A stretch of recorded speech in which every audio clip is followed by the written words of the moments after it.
dengan pertanyaan Sa'ad ibnu Abi Waqqas menjelang wafatnya Rasulullah sallallahu alaihi wasallam.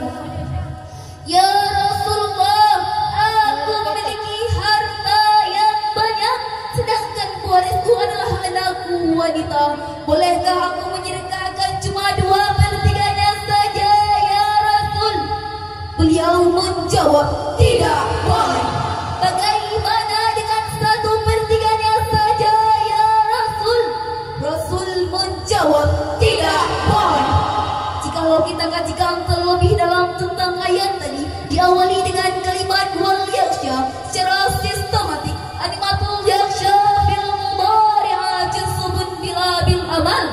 Istilah Baghdad yaksha adalah sehat aman.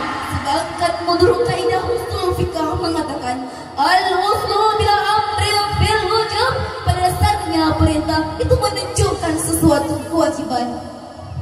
Dengan demikian, wajib bagi kita, saya dan saudara-saudara, agar merasa takut jika meninggalkan generasi di belakang kita dalam keadaan lemah. Lemah bagaimana, hadirin? Almarhum Profesor Dr. Ratus B.J. Habibie, mantan Ikatan Umum Cendekiawan Muslim Indonesia, menjelaskan ada 5 kelemahan yang harus kita waspadai, yaitu lemah fisik, lemah harta, lemah ilmu, lemah akhlak, bahkan yang paling kita khawatirkan yaitu lemah akidah. Mengapa demikian, hadirin? Sebab jika pemuda kita memiliki akidah atau iman yang lemah, maka ia akan mudah terdampak negatif globalisasi. Sebagai bukti, tidak sedikit anak muda kita yang terbius dengan budaya mabuk-mabukan beragam whisky dan bir. Tidak sedikit anak muda kita yang gemar melakukan judi, slot, dan domino. Bahkan tidak sedikit anak-anak muda kita yang terjebak dengan budaya ajaran sila, free-sex, telepon, dan hubungan gelap.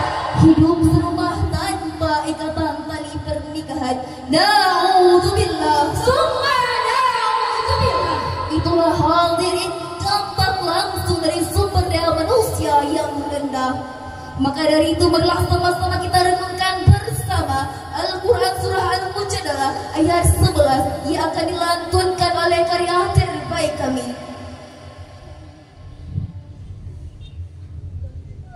Ya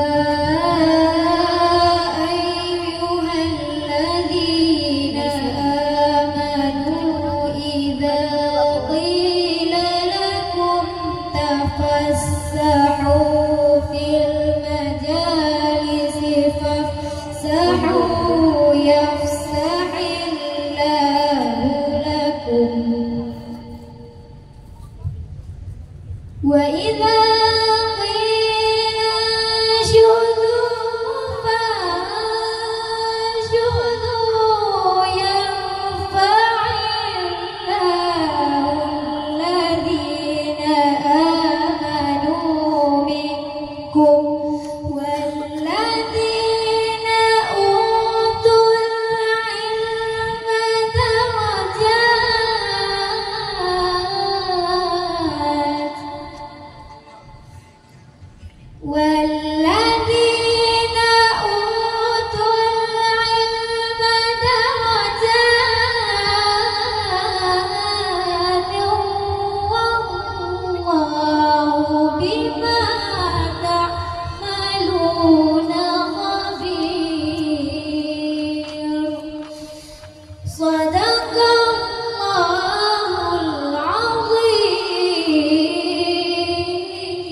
Dan Allah Maha teliti atas apa yang kamu kerjakan. Maha benar Allah atas segala firman-Nya. Quran surah Al-Mujadalah ayat 11. Hadirin Dewan Hakim yang kami muliakan, Imam Asy-Syadzili dalam tafsirannya menjelaskan, barang siapa yang berumur iman dan ilmu pada dirinya seseorang, maka Allah Subhanahu wa taala akan mengangkat imannya beberapa derajat dan dengan ilmunya menjadi derajat yang lebih tinggi. Sejalan dan sedalil dengan penafsiran tadi, Profesor Dr. Quraisyah dalam tafsirannya menjelaskan kalimat iman dan ilmu disebut secara beriringan pada ayat tadi mengandung arti bahwa iman tidak boleh dipisahkan dengan ilmu. Begitupun sebaliknya, manusia pintar tapi tidak memiliki ilmu, maka ia akan mudah diperdaya. Begitupun sebaliknya, manusia beriman tapi tidak memiliki ilmu, maka ia akan menjadi bahan jahat dan ganas, bahkan lebih ganas dari binatang buas. Pantas kalau ada fan action mengatakan, since we got religion is blank, what religion without sense is blank. Ilmu pengetahuan tanpa ilmu agama adalah buta, tapi ilmu agama tanpa ilmu pengetahuan adalah lumpuh. Bila sumber daya manusia yang diharapkan oleh bangsa ini adalah kita yang memiliki iman yang kuat, ilmu pengetahuan yang mantap. Oleh karena itu, kita bukan saja dituntut untuk menjadi sarjana pintar, kabukram pria, politikus jaga, tetapi kita juga dituntut untuk mencetak orang-orang yang benar, insan-insan yang beriman, serta individu-individu yang berakhlak mulia. Jika kita lakukan hal tersebut, insya Allah negara kita akan memiliki sumber daya manusia yang mantap, yang mampu bersaing dengan negara-negara lain. Hadirin ma'asyiral kaum muslimin wa jumratul mu'minin, Dewan Hakim yang mulia, dari uraian tadi dapat kita simpulkan, untuk membangun bangsa ini diperlukan iman yang kuat, ilmu pengetahuan yang mantap.